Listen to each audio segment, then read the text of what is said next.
ان الحمد للہ نحمده ونستعینه ونستغفره ونعوذ باللہ من شرور انفسنا ومن سیئات اعمالنا من يهده اللہ فلا مضل له ومن يضلل فلا هادی له واشهد ان لا الہ الا اللہ وحدہ لا شریک له واشهد ان محمدا عبده ورسوله اما بعد فان خير الحديث كتاب الله وخير الهدي هدي محمد صلى الله عليه وآله وسلم وشر الامور محدثاتها وكل محدثة بدعة وكل بدعة ضلالة وكل ضلالة في النار. اعوذ باللہ السمیع العلیم من الشیطان الرجیم من ہمزہ ونفخہ ونفثہ بسم اللہ الرحمن الرحیم رب اشرح لی صدری ویسر لی امری واحلل عقدۃ من لسانی یفقہوا قولی بسم اللہ الرحمن الرحیم ان اللہ وملائکتہ یصلون علی النبی یا ایہا الذین آمنوا صلوا علیہ وسلموا تسلیما اللہم صل علی محمد وعلی آل محمد کما صلیت علی ابراہیم وعلی آل ابراہیم انک حمید مجید اللہم بارک علی محمد وعلی آل محمد کما بارکت علی ابراہیم وعلی آل ابراہیم انک حمید مجید اللہم ربنا آتنا فی الدنیا حسنہ وفی الآخرۃ حسنۃ وقنا عذاب النار لا الہ الا انت سبحانک انی کنت من الظالمین حسبنا اللہ ونعم الوکیل یا حی یا قیوم برحمتک استغیث ولا حول ولا قوة الا باللہ العلی العظیم ربنا آتنا من لدنک رحمہ وَهَيِّئْ لَنَا مِنْ أَمْرِنَا رَشَدًا آمین. الحمدللہ آج 8 مارچ 2020 کو سنڈے کے دن قرآن کلاس نمبر 19 میں ہم سورۃ البقرہ کی آیت نمبر 110 سے سٹارٹ لیں گے. اعوذ باللہ من الشیطان الرجیم بسم اللہ الرحمن الرحیم وَأَقِيمُوا الصَّلَاةَ وَآتُوا الزَّكَاةَ اور ادا کرو نماز، قائم کرو نماز کو اور زکوٰۃ بھی ادا کرو. وَمَا تُقَدِّمُوا لِأَنفُسِكُم مِّن خَيْرٍ تَجِدُوهُ اور جو کچھ بھی تم اپنے لیے بھلائی کا سامان یعنی نیکی کا کام آگے بھیجو گے اللہ کے پاس، تجدوہ عند اللہ اللہ کے حضور پیش کرو گے، تو یعنی اس کا جو ثمر ہے، اس کا جو انعام ہے وہ تمہیں ملنا ہے. ان اللہ بما تعملون بصیر بے شک اللہ تعالیٰ تمہارے اعمال کو دیکھ رہا ہے. یہ ویسے تعویل خاص کے اعتبار سے تو جو یہودیوں کے ساتھ اللہ تعالیٰ کی گفتگو جاری ہے اسی میں یہ چیز آئی تھی. اس سے پہلے بھی یہ مضمون چل رہا تھا کہ یہ جو یہودی ہیں یہ مسلمانوں سے حسد کرتے ہیں بسبب اس کے کہ بنو اسرائیل کے اندر پیغمبر آخر الزمان صلی اللہ علیہ وآلہ وسلم کیوں نہیں مبعوث ہوئے، اور مسلمانوں کو یہ کہا جا رہا ہے کہ تم اس حق کے اوپر ڈٹے رہو اور اللہ تعالیٰ کے تابع فرمان رہو، نماز کو قائم رکھو، اللہ کے حضور صدقہ اور خیرات زکوٰۃ ادا کرتے رہو، اور جو کچھ بھی تم آگے بھیجو گے اللہ کے پاس اس کا بہتر اجر تمہیں ملنے والا ہے. انسان جس مقصد کے لیے، جس کاز کے لیے مال خرچ کرتا ہے نا، اس کی قدر انسان کے اندر ہوتی ہے. اسی لیے آپ دیکھیں گے کہ قرآن حکیم میں سینکڑوں مقامات پر اللہ تعالیٰ نے نماز کے ساتھ اس کی راہ میں صدقہ اور خیرات کرنا، مال خرچ کرنے کو ذکر کیا ہے، کیونکہ مال خرچ ہوگا تو انسان کو پھر اس چیز کی قدر بھی ہوگی اور انسان اپنا ایمان کنوکشن والا اسی صورت شو کر سکتا ہے اللہ تعالیٰ کو کہ بغیر دیکھے اپنے رب پہ ایسا کامل یقین ہے کہ اس کے لیے وہ خیرات کر رہا ہے، اس امید کے ساتھ کہ قیامت والے دن اس کو یہ مال اللہ تعالیٰ 700 گنا بلکہ اس سے بھی بڑھ کر لوٹائے گا۔ اب میرے بھائیوں، ایک اور دعویٰ جو اس وقت کے جیوز اور کرسچنز کرتے تھے اس کا ذکر آ رہا ہے، اور آلموسٹ اسی قسم کا دعویٰ اس امت میں بھی پایا جاتا ہے۔ وَقَالُوا لَن يَدْخُلَ الْجَنَّةَ إِلَّا مَنْ كَانَ هُودًا أَوْ نَصَارَى، وہ کہتے ہیں کہ جنت میں تو داخل ہی نہیں ہو سکتا کوئی اس وقت تک جب تک کہ وہ یہودی یا عیسائی نہ ہو جائے۔ اچھا، یہ نہیں ہے کہ کوئی ایک بندہ ہے جو کہہ رہا تھا کہ یا یہودی بن جاؤ تو یا عیسائی بن جاؤ جنت میں جاؤ گے۔ یہ بات کو لٹریچر کی زبان میں کہا گیا ہے کہ یہودیوں کا یہ دعویٰ ہے کہ جنت میں جانے کے لیے یہودی ہونا ضروری ہے، اور کرسچنز کا یہ دعویٰ ہے نصارہ کا کہ جنت میں جانے کے لیے نصرانی ہونا ضروری ہے۔ اچھا، اب یہاں پہ بھی یہی ہے، آپ سنی سے پوچھ لیں کہ بھئی جنت میں جانے والا فرقہ کون سا ہے، تو وہ کہے گا جی سنی ہونا چاہیے، چاہے آپ حنفی ہو جائیں، شافعی ہو جائیں، مالکی ہو جائیں، حنبلی ہو جائیں۔ اور مزید ڈیپ ڈیک کریں، حنفیوں میں آ جائیں تو دو بڑے گروہ یہاں پہ سب کانٹیننٹ میں پائے جاتے ہیں اور جن کی جائز اولاد پوری دنیا میں موجود ہے، بریلوی اور دیوبندی۔ ان سے ذرا پوچھیں تو وہ کہیں گے کہ بریلوی ہو جائیں تو آپ کامیاب ہو جائیں گے، دیوبندی کہیں گے آپ دیوبندی ہو جائیں تو کامیاب ہو جائیں گے۔ بیماری سیم ہی ہے۔ اب اس کے اوپر ورڈک اللہ کی دیکھیں، تِلْکَ أَمَانِيُّهُمْ، اللہ تعالیٰ فرماتا ہے یہ ان کی من گھڑت باتیں ہیں، یہ ان کی خواہشات تو ہو سکتی ہیں، ریالٹی کا اس سے کوئی تعلق نہیں ہے۔ وشفل تھنکنگز ہیں ان کا اپنا گمان ہے، اور یہ اسی طرح ہی ہے۔ آپ دیکھیں کئی لوگوں سے آپ ڈسکشن کریں نا کہ قرآن میں یہ لکھا ہے، حدیث میں یہ لکھا ہے، وہ کہتے ہیں یہ لکھا ہوا ہے لیکن میری اندر کی آواز یہ ہے، اندر وڑے ہوتا ہے شیطان، انہوں اندر دی آواز کہہ رہا ہوتا ہے۔ اندر کی آواز، وجدان، کیفیت، روحانیت، یہ ساری چیزیں بعد میں ہیں۔ جس بندے کے دماغ میں گیئر ہی الٹا لگا ہوا ہے وہ اس کو روحانیت سمجھ رہا ہوگا۔ تو روحانیت کا فیصلہ، سچائی کا فیصلہ کسی کی کیفیت پہ نہیں ہونا، کتابوں پہ ہونا ہے۔ ایک بندہ کہتا ہے جی مجھے مزہ آتا ہے کہ 2 × 2 5 ہوتے ہیں، تو آپ لیتے رہیں مزہ۔ آپ جناب ہمیں آسمان پہ بھی چڑھ کے بتا دیں نا یہ بات منوانے کے لیے کہ 2 × 2 5 ہوتے ہیں، ہم نہیں مانیں گے۔ ہم کہیں گے جو ریالٹی ہو تو ریالٹی ہے۔ جادوگروں نے قوم فرعون کے سامنے، سورہ طٰہٰ میں آتا ہے کہ رسیاں ایسی ان کے اوپر جادو کیا کہ وہ سانپ نظر آئیں، ان کو نظر بھی آ گئی۔ تو اس طرح یہ کرتب تو کوئی دکھا دے تو اس سے ریالٹی تو نہیں چھپ جاتی۔ تو اللہ فرماتا ہے یہ ان کی وشفل تھنکنگز ہیں۔ قُلْ هَاتُوا بُرْهَانَكُمْ إِن كُنتُمْ صَادِقِينَ، اے نبی تم فرماؤ کہ اگر تم سچے ہونا تو کوئی دلیل پیش کرو اپنی اس بات کے اوپر کہ جو یہودی اور عیسائی ہوگا وہی جنت میں جائے گا اور کسی کو جنت نہیں مل سکتی۔ یعنی وہ کہتے تھے مسلمانوں کے لیے تو جنت ہے ہی نہیں ہے۔ تو یہ نہ سمجھیے گا صرف یہود و نصارہ کے لیے ہے، قرآن رولز ہیں۔ آج اگر کوئی کہتا ہے نا جنت میں صرف بریلوی جائے گا یا صرف دیوبندی جائے گا یا صرف اہل حدیث جائے گا یا صرف شیعہ جائے گا، تو اسے کہ لائیں کہاں لکھا ہوا ہے یہ؟ تو آپ کا کیا خیال ہے کوئی دلیل لا سکتا ہے اس کے اوپر؟ کہیں پہ نہیں ہے لکھا ہوا۔ ہاں قرآن میں لکھا ہے جنت اس کے لیے ہے جو مسلمان ہے، جو مسلم ہے، یہ جنرل بات ہے۔ تو جب کوئی بھی فرقے کا ایک سٹرانچ قسم کا بندہ آپ کو یہ کہہ رہا ہوتا ہے نا کہ جنت میں صرف میرا فرقہ جائے گا، اس میں امپلائڈ ہوتا ہے کہ وہ باقی فرقوں کو کافر سمجھ رہا ہوتا ہے۔ ہاں کلیئر کٹ۔ اگر مسلمان سمجھ رہا ہو تو مسلمان کے بارے میں تو ایک مسلمان کا یہی عقیدہ ہے کہ وہ جنت میں جائے گا، عذاب بھگت کے ہی صحیح۔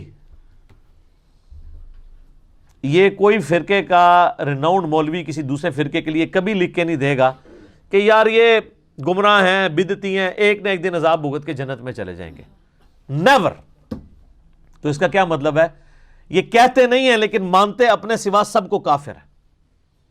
کہتے نہیں ہیں وہ پبلک پریشر کی وجہ سے، ڈر لگتا ہے ان کو، ورنہ تو یہ لکھ ہی دینا کہ یار چلو یہ دوسرے فرقے والا ہمارے نزدیک گمراہ ہے، اپنا عذاب بھی بھگتے گا، اللہ تعالیٰ اس کو سزا بھی دے گا اس کے عقیدوں کے اوپر، اینڈ پہ چھوڑ ہی دے گا یار کلمہ پڑا ہوا ہے۔ اچھا جب میں یہ باتیں کرتا ہوں تو کئی بیچارے بھولے والے ہمارے بھائی لکھتے ہیں نیچے، کبھی کمنٹس کر دیتے ہیں یوٹیوب کی ویڈیو کے اوپر کہ جی میں ہے دیوبندی ہوں لیکن میرا عقیدہ ہے کہ بریلوی بھی اہل حدیث بھی جنت میں جائیں گے۔ یار تمہارے کہنے سے کیسے یہ عقیدہ ہم مان لیں گے جب تک دیوبندیوں کے علماء نہیں لکھ کے دیں گے؟ یہ بھی تمہارا بھی تل کا امانی ہوں میں، یہ تمہاری وشفل تھنکنگ ہے، کیونکہ دیوبندیت یا بریلویت یا اہل حدیثیت جس چیز کا نام ہے اس میں یہ نہیں ہوتا۔ ایک بندہ کہے کہ میں نعوذ باللہ ہے تو قادیانی ہوں لیکن میں غلام احمد قادیانی کو دجال سمجھتا ہوں، تو یہ اس کی سٹیٹمنٹ کتنی کنٹراڈکٹری ہے۔ بھئی تو قادیانی رہا ہی نہیں جب تو دجال سمجھتا ہے اس کو، تو پھر کیوں اپنے آپ کو اس کے ساتھ جوڑ رہا ہے؟ تو اگر تو اپنے آپ کہتا ہے میں فلاں فرقے سے ہوں تو اس فرقے سے پہلے علیحدہ ہو، کیونکہ اس فرقے کی یہ عقیدے نہیں ہیں جو ہم کرسچنز کو کہتے ہیں if there is no crucifixion no Christianity۔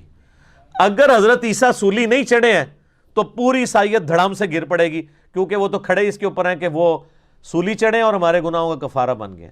دھڑام سے نیچے گرنے کا مطلب یہ ہے کہ انہوں نے حضرت عیسیٰ علیہ السلام کی طرف غلط چیزیں منسوب کی ہوئی ہیں۔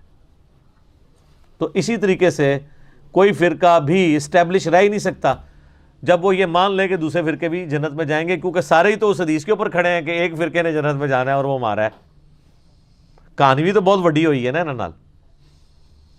اچھا جی، اب اللہ تعالیٰ سے سنیں، اللہ ان کو تو کہہ رہا ہے لاؤ دلیل کوئی، پھر اللہ تعالیٰ مطلب بلا کیوں نہیں، من اسلم وجہہ للہ وہو محسن، یہ ایک اور یونیورسل ٹروتھ آ رہا ہے، جو کوئی بھی مسلم ہو جائے، سر تسلیم خم کر دے اپنے اللہ کے لیے، وَهُوَ محسن، اور وہ نیکوکار بھی ہو، مخلص بھی ہو، فَلَهُ أَجْرُهُ عِنْدَ رَبِّهِ، تو اس کے لیے اس کے رب کے حضور اجر ہے، وَلَا خَوْفٌ عَلَيْهِمْ وَلَا هُمْ يَحْزَنُونَ، اور نہ اسے قیامت والے دن کوئی خوف ہوگا نہ کوئی غم ہوگا۔ تو اللہ تعالیٰ نے یہود و نصارہ کو یہ جواب دیا کہ یہودی یا عیسائی ہونے سے، یعنی کسی پیغمبر کے ساتھ اپنی نسبت کر لینے سے کوئی شخص جنت میں نہیں جائے گا، بلکہ جنت میں وہ جائے گا جو پیغمبروں کی تعلیمات پر عمل کرے گا۔ اور پیغمبروں کی تعلیمات کیا ہیں؟ من اسلم وجہہ للہ، سر تسلیم خم کرو اللہ کے لیے۔ ایک بندہ حضرت عیسیٰ سے نسبت تو جوڑے ہوئے ہے لیکن حضرت عیسیٰ کو اللہ کا بیٹا کہہ کے شرک کر رہا ہے، تو اس نے سر تسلیم حضرت عیسیٰ کے سامنے جھکایا ہی نہیں، ان کی تعلیمات کے سامنے، نہ اللہ کے سامنے۔ اب ایک اور ان کی سٹیٹمنٹ آ رہی ہے جو بڑے ذوق و شوق سے وہ دیتے تھے، وَقَالَتِ الْيَهُودُ لَيْسَتِ النَّصَارَى عَلَى شَيْءٍ، یہودی کہتے ہیں عیسائیوں کی تو کوئی بنیاد ہی نہیں ہے، کسی شے پہ نہیں کھڑے، اے تو فارغ نے۔ وَقَالَتِ النَّصَارَى لَيْسَتِ الْيَهُودُ عَلَى شَيْءٍ، اور نصارہ کہتے ہیں یہودیوں اے فضول ایک کوئی فرقہ ہے، تو اس کو میں آج کے دور میں کہتا ہوں بریلوی کہتے ہیں دیوبندی تو شاہ ہی کوئی نہیں، دیوبندی کے اندر بریلوی کوئی شاہ نہیں، یہی کہتے ہیں نا۔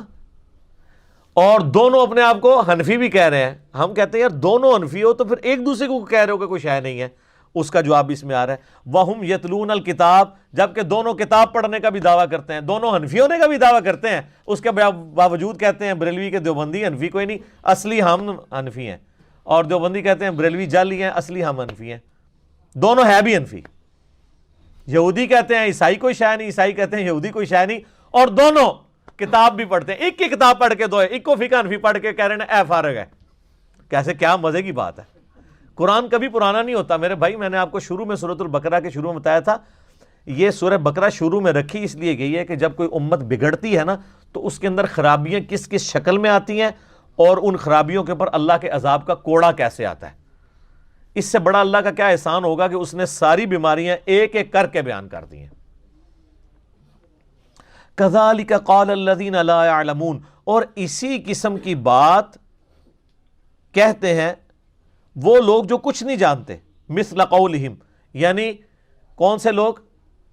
مشرکین عرب، وہ بھی یہی کہتے ہیں کہ نہ یہودی کسی دین کے اوپر ہیں صحیح دین پہ، نہ نصرانی کسی دین کے اوپر ہیں، ہم صحیح دین کے اوپر ہیں. اور تینوں اپنے آپ کو ابراہیمی کہتے تھے. مشرکین عرب اپنے آپ کو ابراہیمی اس لیے سمجھتے تھے کہ حضرت ابراہیم کی اولاد سے تھے.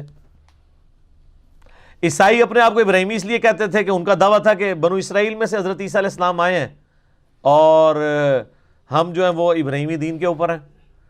اور یہودی وہ کہتے تھے کہ بنو اسرائیل جو ہے یہودا تو آپ کو پتہ نا بیٹا تھا حضرت یعقوب علیہ السلام کا, اسی سے یہودی نسبت ہوئی, تو وہ کہتے تھے ہم ابراہیمی ہیں. تینوں کہتے تھے کہ ہم ابراہیمی ہیں. دو ان کی شریعت کو مانتے ہوئے کہتے تھے جو ٹوٹی پوٹی فارم میں تھی, اور جو مشرکین عرب ہیں وہ اسی طرح کہہ رہے ہوتے تھے جس طرح ہمارے ایکس پرائم منسٹر کہتے تھے میں شیخ عبد القادر جیلانی کی اولاد سے ہوں, یعنی نسلاً ابراہیمی. ایک نسلی ابراہیمی ہے, ایک عقیدے میں ابراہیمی. عقیدے میں تینوں میں سے کوئی نہیں تھا. آگے چل کے اللہ تعالیٰ آئے گا تم ابراہیم کی رٹ لگا رہے ہو, ابراہیم کے دین کے اوپر تو یہ پیغمبر ہیں جن کو ہم نے بھیجا ہے, یہ ابراہیم کے طریقے کے اوپر ہیں. پھر اللہ نے فرمایا کہ ابراہیم کی تو سب سے بڑی خوبی تھی وَمَا كَانَ مِنَ الْمُشْرِكِينَ, وہ مشرک نہیں تھے, سب سے ٹوٹ کے ایک اللہ کے ہوئے تھے. اور تم تینوں شرک کر رہے ہو. عیسائی حضرت عیسیٰ کو رب کا بیٹا کہہ کے, یہودی عزیر علیہ السلام کو اللہ کا بیٹا کہہ کے, اور مشرکین عرب نے تو اتنے دیوتا بنائے ہوئے تھے. تو تم سارے ہو مشرک اور اپنے آپ کو ابراہیمی کہہ رہے ہو جس سے بڑا مواحد ہی کوئی نہیں تھا. تو یہ کیسا تضاد ہے؟ اصل میں ابراہیمی تو ہیں نبی صلی اللہ علیہ وآلہ وسلم اور ان کے پیروکار. فاللہ یحکم بینہم یوم القیامت فیما کانوا فیہ یختلفون, پس اللہ تعالیٰ ان کے درمیان فیصلہ فرما دے گا قیامت کے دن جس معاملے میں وہ جھگڑا کرتے تھے. اللہ تعالیٰ فرمایا کہ یہ قیامت والے دن فیصلہ ہو جائے گا اس اعتبار سے کہ ہر بندے کو اپنے کیے کی سزا ملے گی. اس سے کوئی یہ مطلب نہ نکالے کہ قیامت والا دن پتہ چلے گا کہ عیسائی صحیح ہیں یا یہودی صحیح ہیں یا بت پرست ٹھیک ہیں یا مسلمان ٹھیک ہیں. نہ, اور اگر یہ سب کچھ قیامت والے دن ہی پتہ چلنا ہے پھر تو نہ پیغمبروں کے آنے کا کوئی فائدہ ہے نہ کتابوں کے آنے کا, کیونکہ قیامت میں ریورس گیئر تو کوئی لگا کے واپس دنیا میں آ نہیں سکتا. اللہ نے قرآن میں تو بتا دیا, اس کے باوجود اگر کوئی ماننے کے لیے تیار نہیں ہے تو اللہ تعالیٰ یہ نہیں کہہ رہا کہ میں ان کے درمیان جو ہے وہ قیامت دن بتاؤں گا کون ان میں سے ٹھیک ہے اور قیامت والے دن پتہ لگ جائے گا کون صحیح ہے. یہ کہا جا رہا ہے کہ قیامت والے دن لگ پتہ جائے گا کہ کون صحیح ہے. یہ دھمکی ہے, اس میں پتہ نہیں لگے گا, پتہ تو یہاں بھی لگا ہوا ہے, سچائی سب کے سامنے ہے. قیامت والے دن لگ پتہ جائے گا, یعنی اس کا جب عذاب صحیح طریقے سے تمہارے سامنے آئے گا. پھر جیسے ایک شخص جو ہے وہ اس کو ہزاروں بندے بتا رہے ہوں کہ یار یہ استری گرم ہے, اور وہ اس استری کو کپڑے پہ بھی رکھ کے دیکھے کپڑا بھی جل جائے پھر بھی وہ ماننے کے لیے تیار نہ ہو, تو آخری حل کیا ہے اس کو یہ منوانے کا کہ استری گرم ہے, کہ اس کا ہاتھ پکڑ کے استری پہ رکھا جائے, پھر اس کو کوئی وہم رہ جائے گا. تو یہی ہونا ہے کہ دنیا میں اللہ نے علمی دلائل کے ذریعے بتا دیا یہ سچ ہے یہ باطل ہے. تو اللہ ہمارے قیامت والے دن جب ان کو آگ پہ ہم ڈالیں گے نا تو پھر ان کو پتا چلے گا اچھا یہ فیصلہ ہوا ہے, ان پتہ لگ گیا جے, لیکن ان فائدہ کوئی نہیں. اگر ایک قادیانی کو قیامت والے دن جا کے یہ بات پتا چلی کہ غلام احمد قادیانی تو دجال ہے, میرے ساتھ فراڈ کیا اس نے, تو اس کو قیامت والے دن اس چیز کا ایکسپوز ہونا کو نفع دے سکتا ہے؟ تو صرف قادیانیوں تک نہ رہے, تھوڑا سا آپ اپنے اوپر بھی غور کر لیں,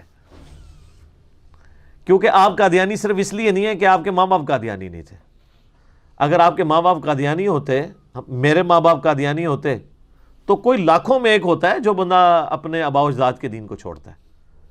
یہ جتنے آج مولوی ختم نبوت تحریکیں بھی چلا رہے ہیں نا اتنے گلے پھاڑ پھاڑ کے, ان کے ماں باپ بھی اگر قادیانی ہوتے ہیں نا تو میں دیکھتا جناب کہ یہ کس طرح ختم نبوت تحریک چلاتے ہیں, بلکہ یہ جو ہیں وہ الٹا جو ہے وہ ختم نبوت تحریکوں کے خلاف چل رہے ہوتے ہیں.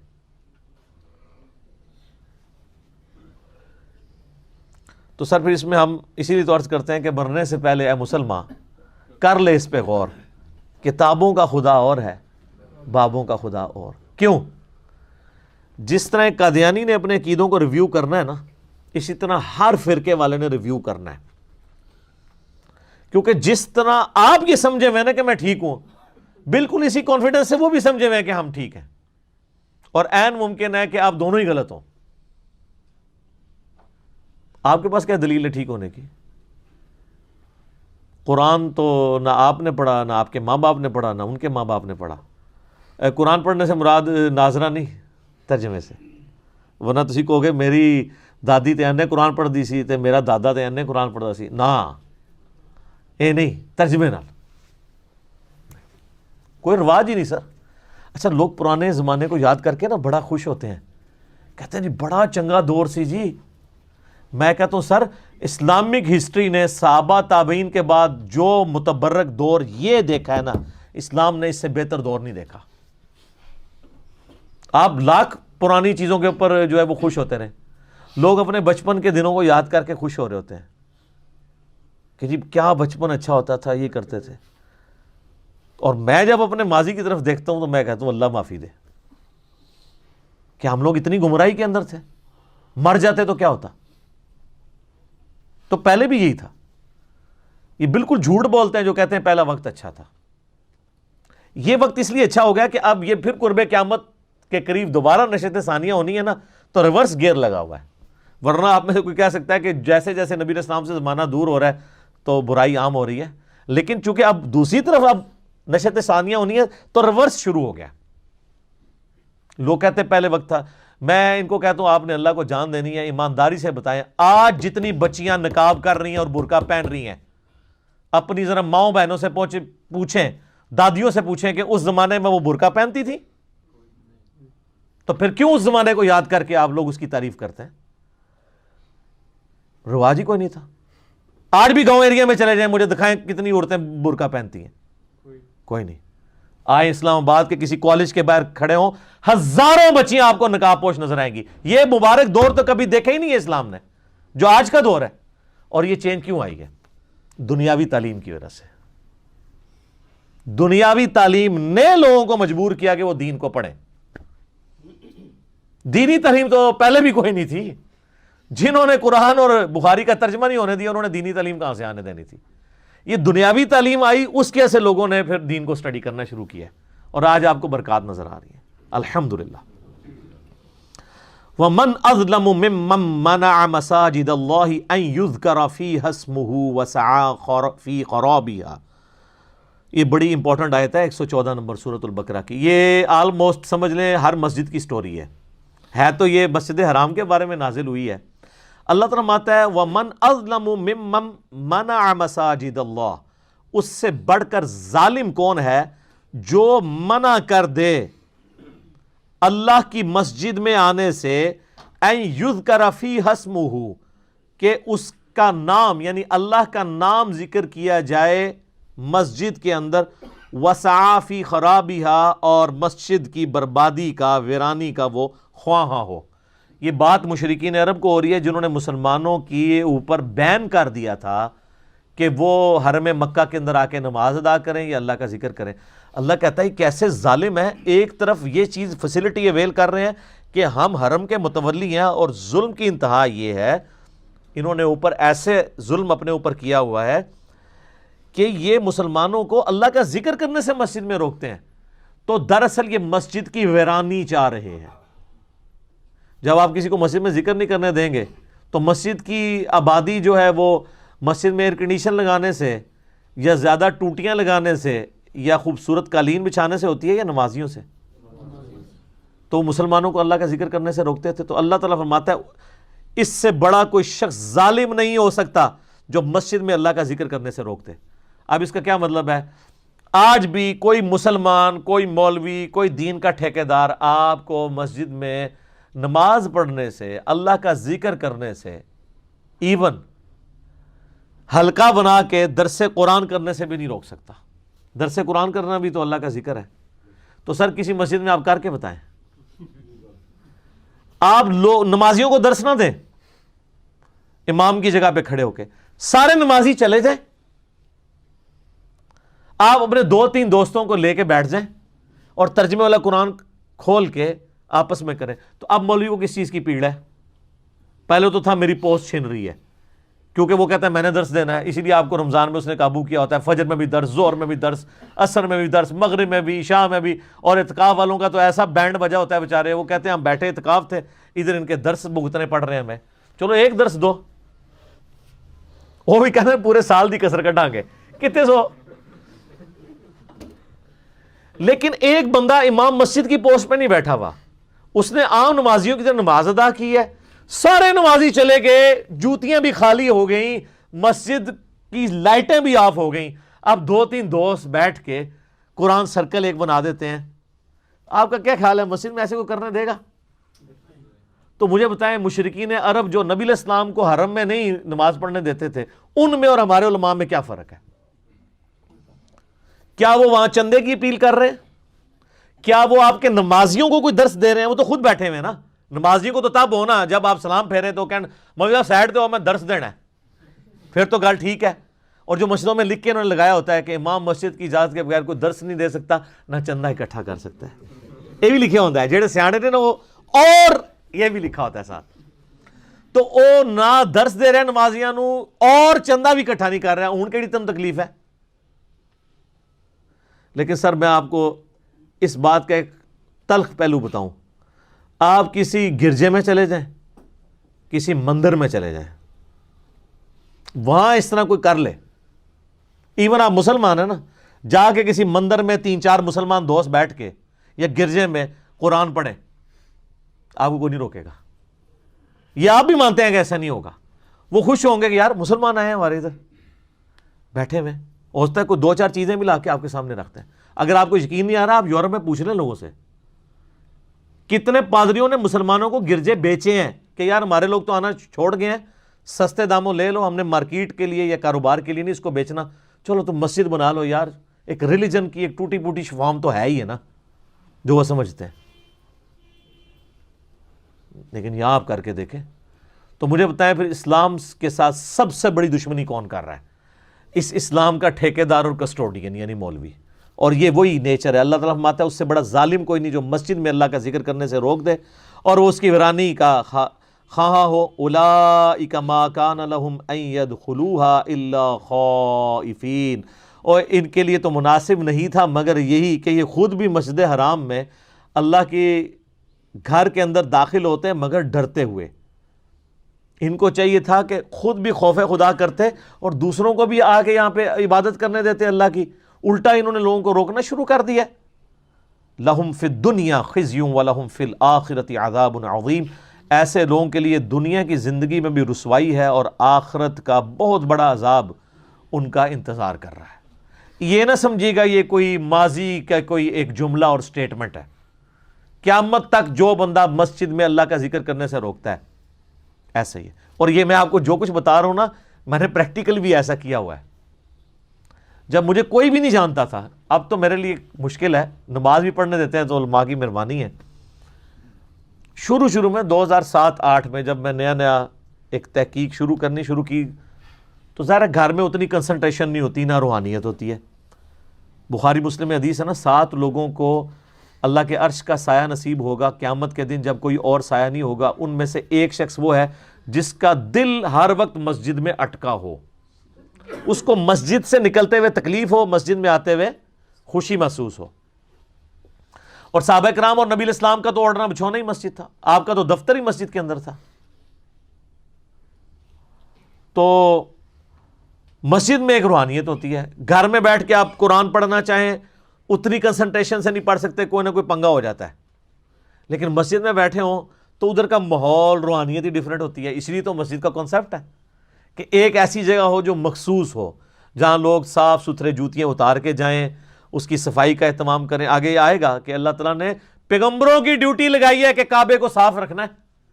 سر کعبے کی صفائی اللہ کو اتنی پسند ہے کہ پیغمبروں کو اللہ فرماتے ہیں ہم نے ابراہیم کی ڈیوٹی لگائی کہ مسجد حرام میں اعتکاف کرنے والوں کے لیے اور نماز پڑھنے والوں کے لیے اس مسجد کو صاف رکھو. یہ مسجد کی صفائی کرنا اتنی عظمت والا کام ہے. تو 2007-8 کی بات ہے, اسلام آباد کی ایک مسجد میں نا I-10 کے اندر ہم صرف ٹوٹلی 2 یا 3 بندے, کبھی 3 کبھی 2, 3 یا 2 بندوں سے یار تکلیف ہو سکتی کسی کو. اور یہ آج والا انجینئر محمد علی مرزا نہ سمجھیے گا, آج تو اکیلے کو اس سے بھی تکلیف ہوگی. اس زمانے میں جب میں ایک گمنام آدمی تھا, ایک عام آدمی جس کو کوئی جانتا نہیں کہ اس نے کیا کام ڈالنا ہے آگے جا کے, تو نہ ہماری عادت ہوتی تھی کہ ہم نہ زیادہ وقت مسجد میں گزاریں. صحابہ کی ایک سنت ہے فجر سے اشراق تک بیٹھنا اور عصر سے مغرب، بلکہ عصر سے عشاء تک بیٹھنا۔ نبی الاسلام تو کئی بار مغرب سے عشاء مسلسل نوافل ہی پڑھتے تھے، مسجد میں ہی رہتے تھے، تو مسجد میں رہنے سے کنسنٹریشن مل جاتی ہے، ماحول بھی ہوتا ہے۔ تو ہم نے عصر یا مغرب کے بعد نا یعنی اپنا لیپ ٹاپ مسجد میں ساتھ لے جانا اور قرآن کا ترجمہ، صرف قرآن کا ترجمہ، کوئی تفسیر نہیں، کوئی لیکچر نہیں، عربی امام کعبہ کی آواز میں، اور ترجمہ وہ فتح محمد جلندری صاحب کا، مراج الدین خان صاحب کی آواز میں، بڑا سوز و گداز والا، اور ہلکی سی آواز لگائی ہوئی ہے، کوئی نماز بھی نہیں پڑھ رہا۔ مغرب سے عشاء کون نماز پڑھ رہا ہوتا ہے؟ مغرب تو لوگ پڑھ کے چلے جاتے ہیں، تقریباً 20 منٹ کے بعد مسجد ویران ہوتی ہے، آلموسٹ جب تک کہ اذان عشاء کی نہ شروع ہو جائیں، اس ٹائم کو مسجد میں آتے نہیں، کوئی مغرب کا ٹرینڈ ہے کہ لوگ جلدی پڑھتے ہیں مغرب، اور پھر اتنی بڑی مسجد کے ایک کونے میں بیٹھ کے لیپ ٹاپ کے اوپر بس اتنی آواز کے 2 بندے سن سکے۔ 2 یا 3 دن مولوی نے برداشت کیا، اس کے بعد اس نے کہا جی کیا پروگرام ہے تھوڑا، کیڑے چکر ہی چو، یار چکر ہے یار، چکر تو کوئی نہیں ہے، بیٹھے ہوئے ہیں۔ وہ کہتے ہیں جی اٹھے ادھر سے۔ اچھا، اور میں آپ کو وثوق سے کہتا ہوں، اگر میں قرآن ترجمے سے نہ سن رہا ہوتا، قرآن نہ پڑھ رہا ہوتا، ویسے 2 بندے روزانہ مغرب سے عشاء بیٹھ کے گپے مارتے رہے نا مسجد کے اندر، درس و تدریس نہ کریں، یہ جو قرآن میں ہے نا کہ اللہ کا ذکر سے روکیں گے، یہ ویسے بیٹھ کے گپے مارتے رہے، کسی نے اللہ کے فضل سے آپ کو نہیں تنگ کرنا۔ ان کو تکلیف اس وقت شروع ہونی ہے جب آپ نے اللہ کا ذکر شروع کرنا ہے۔ تو مجھے بتائیں، یہ جو مساجد کے کسٹوڈین ہیں، یہ پھر رحمان کے ایجنٹ بنے ہوئے ہیں یا شیطان کے ایجنٹ بنے ہوئے ہیں؟ تو اگر یہ کوئی سمجھتا ہے، یہاں 100 کے قریب لوگ بیٹھے ہیں اور ہزاروں لوگ ویڈیوز دیکھتے ہیں، اگر کوئی سمجھتا ہے نا یہ ساری تھیوریٹیکل باتیں، سر کام کر کے ویکھو اپنی مسجد ہی، رزلٹ نہ آئے تو منو آگے پھاڑ لینا۔ یہ دعوے نہیں ہے، یہ دلیل آپ خود چیک کر سکتے ہیں۔ جاؤ آج کرو، ہاں 2-3 دن ذرا تلاوت لا کے، تسی یہ موبائل فون دے نا لا کے بیٹھو، ہیڈ فون پہ نہیں لگانی، ہیڈ فون کو تو ان کو نہیں ہوگا نا مسئلہ، تھوڑی سی آواز نکال کے نا قرآن کا ترجمہ لگا دیں مسجد کے اندر، میں دیکھتا ہوں آپ 1 یا 2 دوست بیٹھ جائیں، پھر دیکھیں آپ کے ساتھ کیا کرتے ہیں۔ یہ تو پھر اللہ نے بتا دیا ان کے لیے کہ دنیا میں ان کے لیے رسوائی ہے، وہ تو بالکل ہمیں نظر آ رہی ہے۔ دنیا میں اگر سب سے زیادہ کوئی رسوائی دیکھ رہا ہے تو یہی طبقہ دیکھ رہا ہے، اور ابھی آخرت کا بہت بڑا عذاب ان کے لیے باقی ہے۔ اللہم اجرنا من النار، آمین۔ وَلِلَّهِ الْمَشْرِقُ وَالْمَغْرِبُ، اللہ ہی کے ہیں مشرق بھی اور مغرب بھی۔ اَيْنَمَا تُوَلُّوا فَثَمَّ وَجْهُ اللَّهِ، تم جہاں کہیں بھی رخ کرو اللہ کا چہرہ ہی پاؤ گے۔ اصل میں اب یہاں پہ ایک تمہید شروع ہو رہی ہے جو کئی آیات کے اوپر مشتمل ہے، اور وہ ہے تحویل قبلہ کا مضمون۔ یہ تحویل قبلہ اتنا سینسٹیو ایشو تھا کہ اس کو 1-2 آیتوں پہ نہیں رکھا گیا، کئی مسلسل رکوع آئیں گے، کیونکہ ظاہر ہے کہ وہ یہودی تو اپنے آپ کو دین کا ٹھیکیدار سمجھتے تھے، ان کا قبلہ یروشلم تھا، اور ایک ٹکٹ میں 2 مزے کرتے تھے۔ جب نبی علیہ السلام مدینہ ہجرت کر کے گئے، آپ نے 17 مہینے تک، بخاری میں آتا ہے کہ یروشلم کی طرف منہ کر کے نماز پڑھی۔ جب یروشلم کی طرف منہ کر کے نماز پڑھی، اس لیے کہ چلو ایک کامن ٹرم ہو جائے گی، کیونکہ یہودیوں کا اثر و رسوخ تھا، تو یہودیوں نے اس کو گڈ جیسچر نہیں لیا، اوپر سے لیا، اندر میں بات کرتے تھے کہ دیکھو یہ کہتا ہے میں ابراہیمی ہوں، اور اگر یہ واقعی ابراہیمی ہوتا نا تو اس کا قبلہ تو خانہ کعبہ ہوتا۔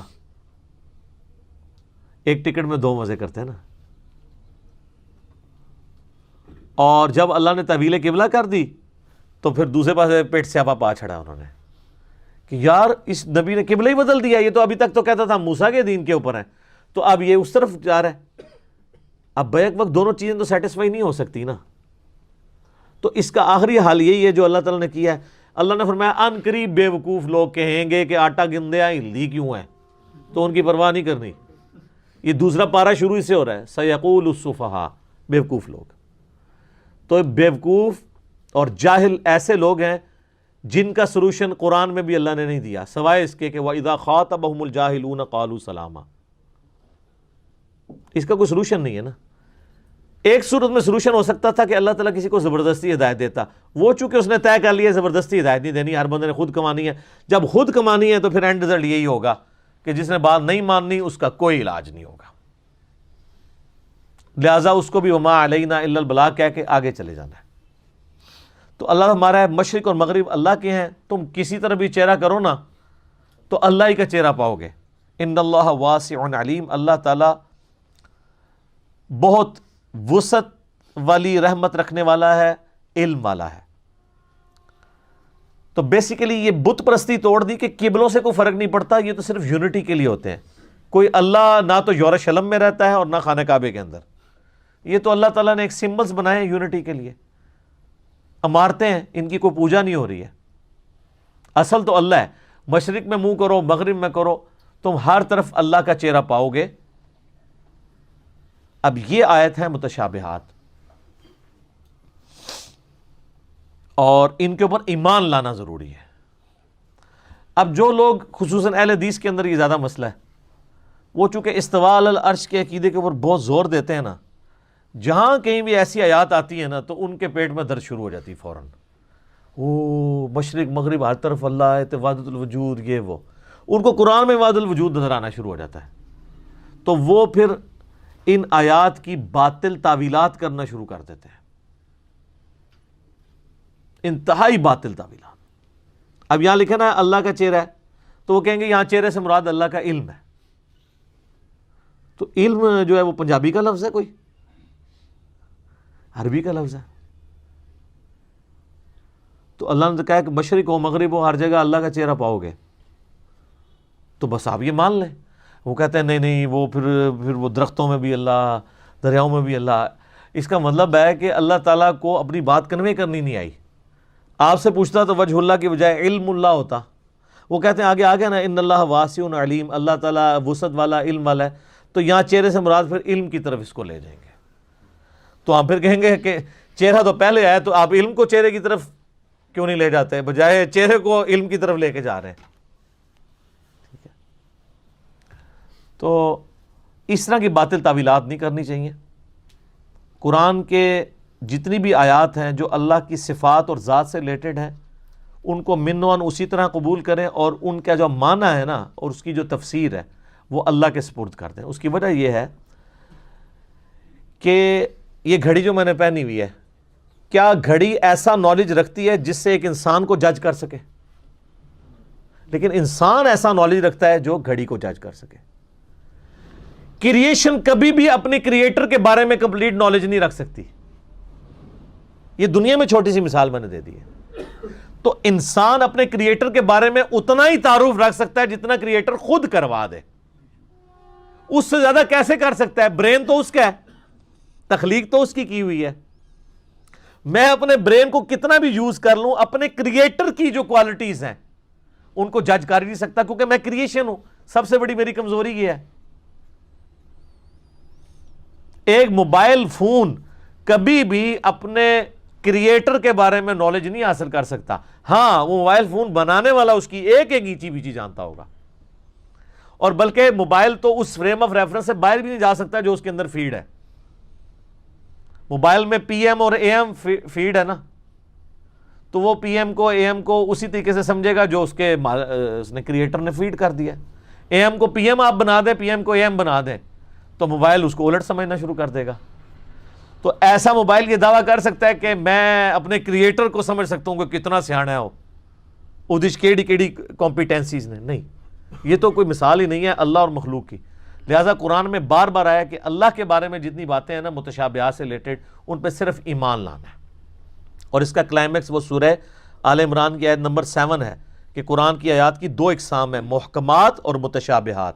محکمات پہ عمل کرو، محکمات یہ ہیں کہ جو اللہ نے احکام دیے ہیں، نماز، روزہ، حج، زکوٰۃ، زنا سے بچو، حرام خوری سے بچو، قتل سے بچو، چوری سے بچو، یہ سارے احکامات ہیں، اس کی پیروی کرو۔ اور متشابہات کے بارے میں کہا گیا صرف ایمان لے کر آؤ اور اللہ سے دعا کیا کرو، ربنا لا تزغ قلوبنا بعد اذ ہدیتنا وہب لنا من لدنک رحمہ انک انت الوہاب، آمین۔ وقالوا اتخذ اللہ ولدا، اور یہ کہتے ہیں، یہود و نصارہ دونوں کا عقیدہ تھا۔ آج کل کے یہودی ویسے مواحد ہیں اس اعتبار سے کہ وہ حضرت عزیر کو اللہ کا بیٹا نہیں مانتے، لیکن اس وقت یہ شرک ان میں بھی تھا۔ نصارہ تو آج تک اسی طریقے سے شرک کر رہے ہیں۔ وہ کہتے ہیں اللہ نے بیٹا اختیار کیا ہے، سبحانہ، اللہ کہتا ہے اللہ تو پاک ہے اس چیز سے کہ اس کا کوئی بیٹا ہو، کیونکہ بیٹے کی ضرورت اس کو ہوتی ہے جس کو موت آنی ہو اور اس کی یہ خواہش ہو کہ میرے مرنے کے بعد میرا مشن میری اولاد آگے لے کے چلے گی. تو اس طرح کی کوئی خواہش اللہ کو ہو سکتی ہے؟ هو الحی القیوم. تو اللہ کو کیوں ضرورت ہے کسی کے بیٹا ہونے کی؟ لم یلد ولم یولد. اس نے کوئی اپنا بیٹا نہیں رکھا. حتیٰ کہ سورۃ الانبیاء میں آئے گا کہ اللہ تبارک و تعالیٰ کی کوئی اولاد نہیں ہے، اور اگر اس نے کوئی اولاد اڈاپٹ کرنی ہوتی تو اپنی مخلوق میں سے جسے چاہتا بنا لیتا، لیکن وہ ہوتی پھر مخلوق ہی. گاڈ والی کوالٹیز اس میں نہیں آئیں گی.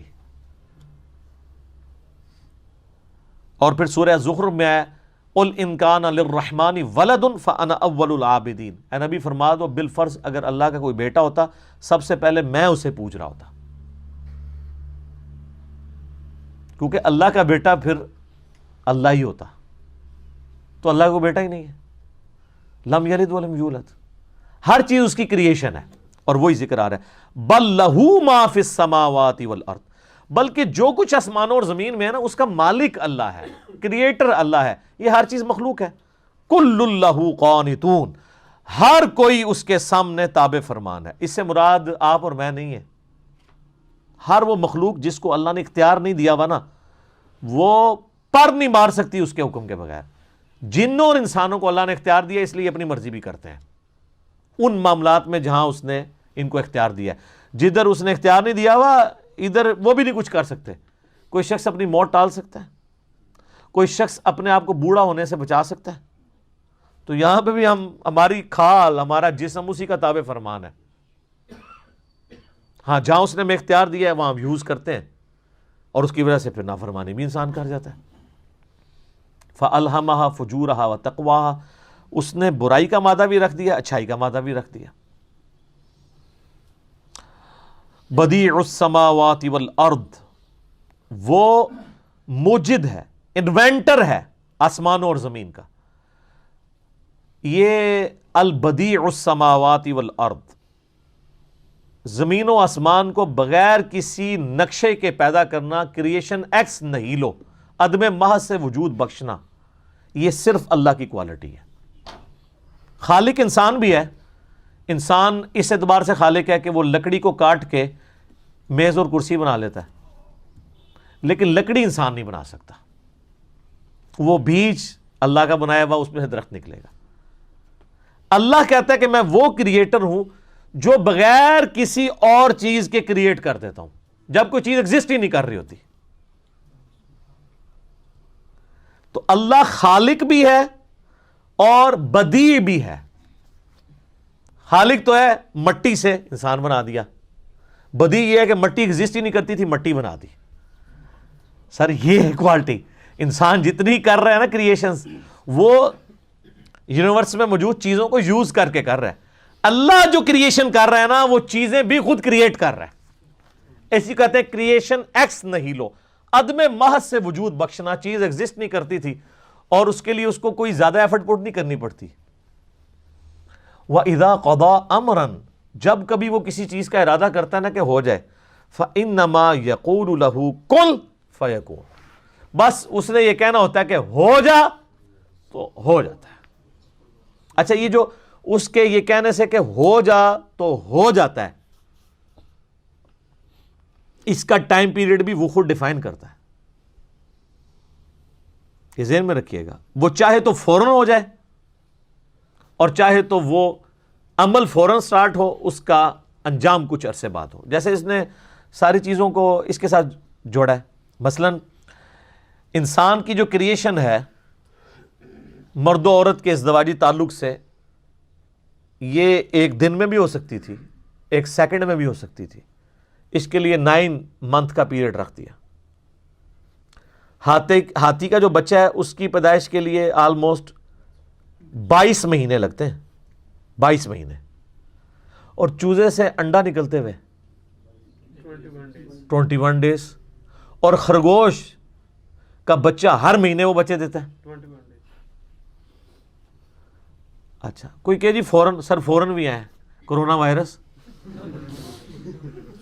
بیکٹیریا سیکنڈز میں ملٹی پلائی ہوتے ہیں. سیکنڈز میں نہیں، سیکنڈز کے 1000ویں حصے میں. اتنی وہ ریپروڈیوس کرتے چلے جاتے ہیں اپنے آپ کو. یہ بیکٹیریا، ایک بیکٹیریا ہوتا ہے نا تو اس کو 1000 بیکٹیریا بنانے میں 1000 دن نہیں چاہیے، 1000 منٹ بھی نہیں چاہیے، 1000 سیکنڈ بھی نہیں چاہیے. یہ بھی اللہ نے دنیا میں رکھی ہوئی یہ چیز کہ یہ نہ سمجھنا کہ اللہ کو کن فیکون کرنے میں کوئی پرابلم ہے، فوراً کرنے میں نہیں. یہ اس نے جو پسند کیا، جو ٹائم پیریڈ کسی کے لیے مقرر کر دیا وہ کر دیا. وقال الذین لا يعلمون، اور وہ لوگ کہتے ہیں جو کچھ بھی علم نہیں رکھتے، یعنی یہ جاہل لوگ، مشرکین عرب یا یہود و نصارہ میں بھی جو جاہل لوگ تھے اس وقت، لولا یکلمنا اللہ، اللہ ہم سے خود کیوں نہیں بات کر لیتا، او تأتینا آیہ، یا ہمارے سامنے کوئی معجزہ کیوں نہیں لے آتا. یار اگر اللہ نے خود ہی بات کرنی ہو، معجزہ بن کے خود ہی سامنے آنا ہو، تو پھر تمہارا امتحان کہاں سے رہ جائے؟ دیکھ کے تو سب نے مان لینا ہے. قرآن کا فتویٰ ہے ان الذین یخشون ربہم بالغیب لہم مغفرۃ و اجر کبیر. جو بغیر دیکھے اپنے رب سے ڈرے گا نا اس کے لیے مغفرت اور اجر کبیر ہے. دیکھ کے تو قیامت والے دن سارے مان جائیں گے یا اللہ تو ہی رب ہے، تو امتحان ختم. یہی تو امتحان ہے. اللہ فرماتا ہے کذالک قول الذین من قبلہم، یہ اس قسم کی جو خواہشات کا اظہار جو مشرکین عرب آپ سے کر رہے ہیں یا یہودی کرتے ہیں، ان سے پہلے لوگ بھی کرتے رہتے. مثل قولہم، اس طرح کا قول وہ بھی کہتے تھے. حضرت موسیٰ علیہ السلام سے نہیں کہا تھا، وہ آپ پڑھ چکے ہیں، ہم نے اللہ کو دیکھنا ہے. تو پھر کیا ہوا تھا؟ اللہ کی طرف سے کڑک آئی تھی، سارے اسی وقت مر گئے تھے. پھر حضرت موسیٰ علیہ السلام نے کہا کہ یا اللہ تو زندگی دے سکتا ہے، یہ تو میرے متھے لگن گے سارے. پھر اللہ نے ان کو دوبارہ زندگی دی. ظاہر ہے وہ اللہ کے ڈیوائن علم میں پہلے سے قضائے مبرم یہی تھی کہ وہ وقتی موت تھی ان کے لیے. تشابہت قلوبہم، ان دونوں طبقوں کے دل ملے ہوئے ہیں، یہ حقیقت بات ہے. فرعون چاہے اس زمانے کا ہو یا آج کا ہو، دل ایک ہی ہے اس کا. انسان آج سے 1000 سال پہلے کا انسان ہو یا آج کا انسان، ایک ہی ہے. اچھا یہ الہامی کتابیں پرانی کیوں نہیں ہوتی؟ صرف اس لیے کہ الہامی کتابوں کا ٹاپک انسانی اخلاقیات ہے. انسانی اخلاقیات کبھی پرانی نہیں ہوتی.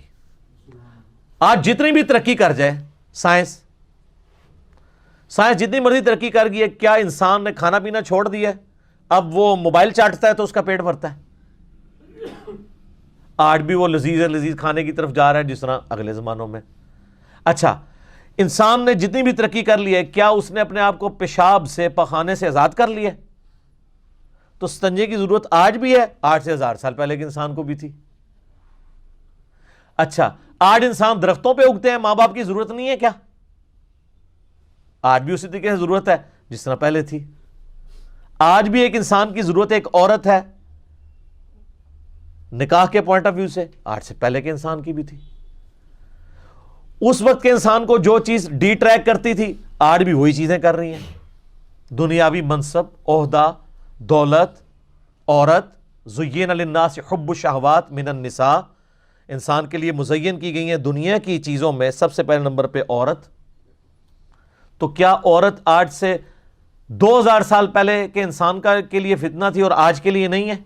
یا آج کے لیے بنی ہے، آج سے پہلے تو عورت کبھی بھی فتنہ نہیں رہی ہے؟ فتنہ یہ پنجابی والا نہیں، آج 8 مارچ بھی ہے نا، وومنس ڈے بھی ہے. فتنے سے مراد آزمائش. یہ تو عورت کے لیے بہت بڑی قدر ہے کہ دیکھیں عورت جو ہے اس کو اللہ نے کتنی عزت دی ہے کہ مرد اس کے لیے اٹریکٹ ہوتا ہے،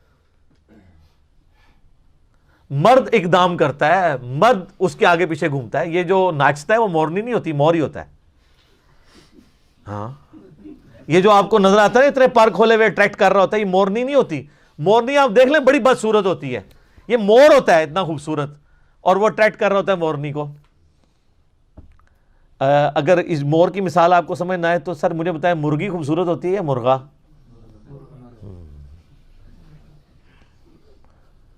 ایک 5 مرغیوں کے ساتھ آپ ایک مرغا رکھیں نا، وہ خود بھوکا رہتا ہے، کٹ کٹ کر کے ایک ایک مرغی کو بلا کے کھلا. آپ اس کے سامنے کھانا ڈالیں وہ کھاتا نہیں ہے، دانا اٹھا کے اس کے آگے پھینکتا ہے.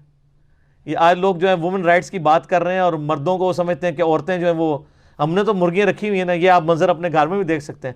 آپ جناب جتنا مرضی بھوکا رکھیں جانوروں کو، آپ جیسے ان کو دانہ ڈالیں گے مرغا نہیں کھاتا، وہ اٹھاتا ہے اور مرغی آگے پھینکتا ہے۔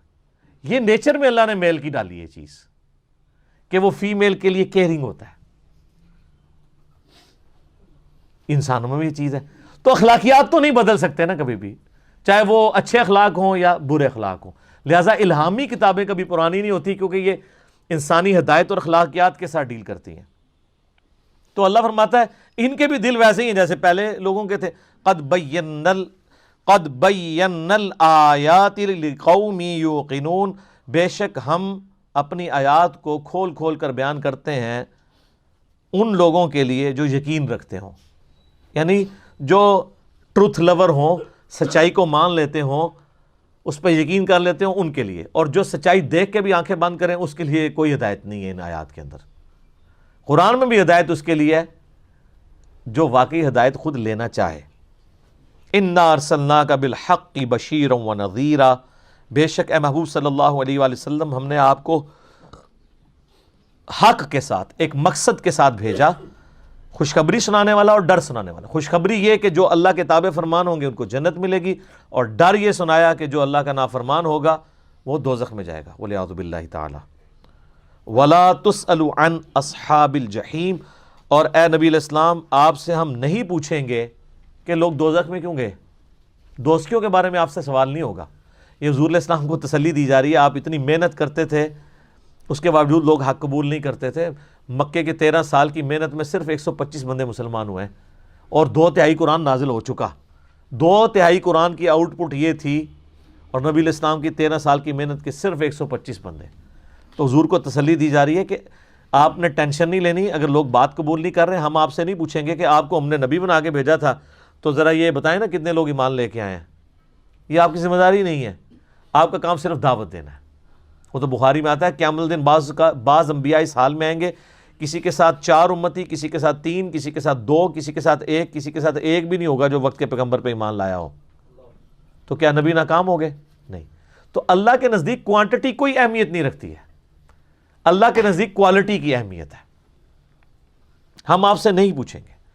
طٰہٰ مَا أَنزَلْنَا عَلَيْكَ الْقُرْآنَ لِتَشْقَىٰ، ہم نے قرآن اس لیے نازل نہیں کیا کہ آپ مشقت میں پڑ جائیں۔ إِلَّا تَذْكِرَةً لِمَن يَخْشَىٰ، یہ تو نصیحت ہے ان لوگوں کے لیے جو ڈر جائیں۔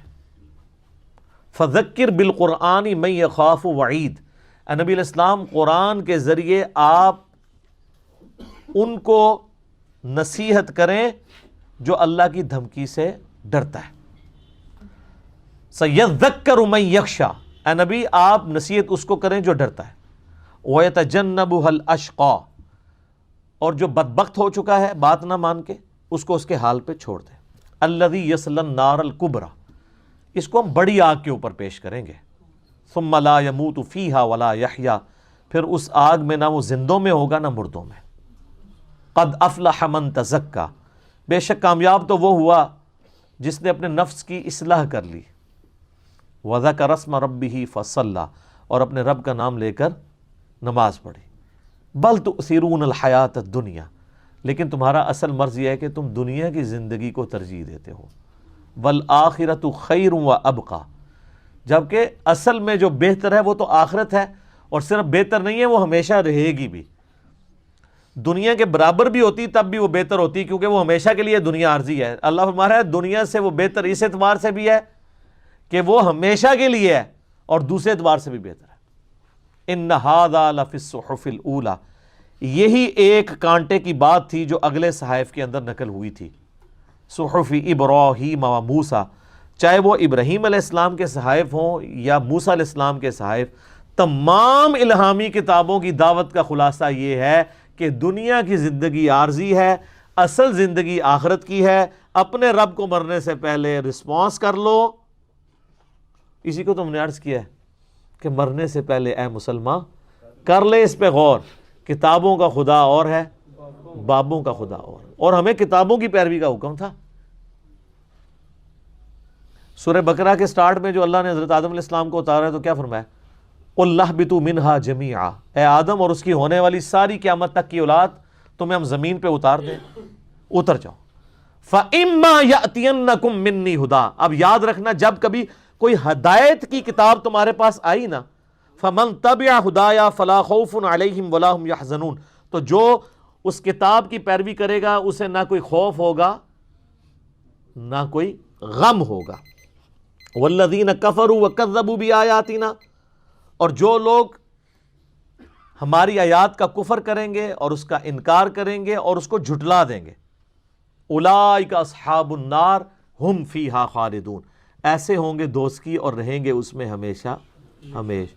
تو سر یہ جو میں نے ڈاکٹرین آپ کے سامنے رکھی ہے، ایک نعرہ بلند کیا ہے، یہ قرآن سے ہی ڈیڈکٹ کیا ہے کہ قرآن نے کہا کہ کتابوں کا انتظار کرنا. اب جو لوگ کتابوں سے توڑ رہے ہیں، میں آپ کو وثوق سے کہتا ہوں کوئی فزکس کا پروفیسر یا میتھ کا پروفیسر اپنی کتاب کی توہین کر دے، وہ دنیا کی کسی یونیورسٹی میں ٹیچنگ نہیں کر سکتا، اور وہ کرتا بھی نہیں ہے. دنیا کا سب سے بڑا میتھمیٹیشین ہونا اور ایک چھوٹا سا بچہ اٹھ کے اس کو کہہ دے کہ سر آپ کے کورس کی کتاب میں جو ایکویشن ہے نا وہ یوں لکھی ہوئی ہے، یہ آپ نے غلط لکھ دی ہے، وہ آئیں بائیں شائیں کیے گا نہیں، فوراً مٹائے گا اور کہے گا سوری تھینک یو. اور اگر کوئی عالم دین غلط تقریر کر رہا ہو، قرآن کے خلاف عقائد بتا رہا ہو، بخاری مسلم کے خلاف نظریات بتا رہا ہو، یہ بھی تو اس کی بھی تو ٹیکسٹ کتابیں تھیں نا سر. یہ کوئی انگریزوں نے تو نہیں کتابیں لکھی. یہ علیحدہ بات ہے کہ آپ کے بزرگوں نے چھاپی نہیں، ان کو توفیق نہیں ہوئی، انگریزوں کے پرنٹنگ پریس پہ چھپی ہوئی ہے. ان پہ ہوتا تو آج بخاری آپ کے ہاتھ میں بھی نہ ہوتی. کتنے کاتب بھرتی کرتے. یہ بھی صدقہ جاریہ ان کے لیے ہی ہے. اگر زندہ ہے تو اللہ اس کے بدلے ان کو ایمان کی دولت دے، مرے ہووں کے لیے تو دعا آپ نہیں کر سکتے. تو سر مولوی کے سامنے آپ کوئی بتائیں کہ سر یہ جو آپ نے بتایا قرآن میں تو یہ لکھا ہوا ہے، وہ کیا کہے گا؟ تھینک یو کہے گا، پھینک دیو چپ کے باہر سٹو انہوں. ماہ بدولت کے سامنے اس نے بات کس طرح کی. تو اسی لیے میں کہتا ہوں کہ دنیاوی ٹیچرز جو ہیں اس اعتبار سے کم از کم اپنی کتابوں کا ریگارڈ کر رہے ہیں، اور مذہب کے ٹھیکیدار اپنی کتابوں کی توہین کرتے ہیں. تو اب اس کا منطقی انجام ہے کہ جن کتابوں کی بنیاد پہ یہ ہم سے عزت اویل کر رہے تھے، آپ علماء کی عزت کیوں کرتے ہیں؟ کتابیں پیے ہوئے ہیں. اور اگر وہ کتابوں کے دشمن ہیں تو ایسے علماء عزت کے قابل ہیں یا ان کے ساتھ کیا کیا جائے؟ یہ غدار ہیں کتابوں کے. تو پھر عزت تو ویسے ہی پہلی چیز جو ان سے چھنے گی وہ ان کی عزت ہوگی. عزت حافظ قرآن کی تھی، قرآن حفظ اور ماننے کی وجہ سے. اگر وہ قرآن کی تعلیمات کا انکار کر دے اور قرآن کی آیات دکھائیں تب بھی وہ نہ مانے، تو اب حافظ قرآن کی آپ عزت کریں گے؟ تو سر یہی ہمارا مقدمہ ہے. ٹھیک ہو گیا جی. اللہ تعالیٰ سے دعا ہے جو حق بات میں نے کہی اللہ تعالیٰ ہمارے دلوں میں راسخ فرمائے. اگر جذبات میں میرے منہ سے کوئی غلط بات نکل گئی اللہ تعالیٰ ہمارے دلوں سے معاف کر دے. ہمیں کتاب و سنت کی تعلیمات پر عمل کر کے دوسرے بھائیوں تک پہنچانے کی توفیق عطا فرمائے. اللہم صلی علی محمد وعلی آل محمد کما صلیت علی ابراہیم وعلی آل ابراہیم انک حمید مجید. اللہم بارک علی محمد وعلی آل محمد کما بارکت علی ابراہیم وعلی آل ابراہیم انک حمید مجید. سبحانک اللہم وبحمدک اشہد ان لا الہ الا انت استغفرک واتوب الیک وما علینا الا البلاغ المبین. جزاکم اللہ خیرا.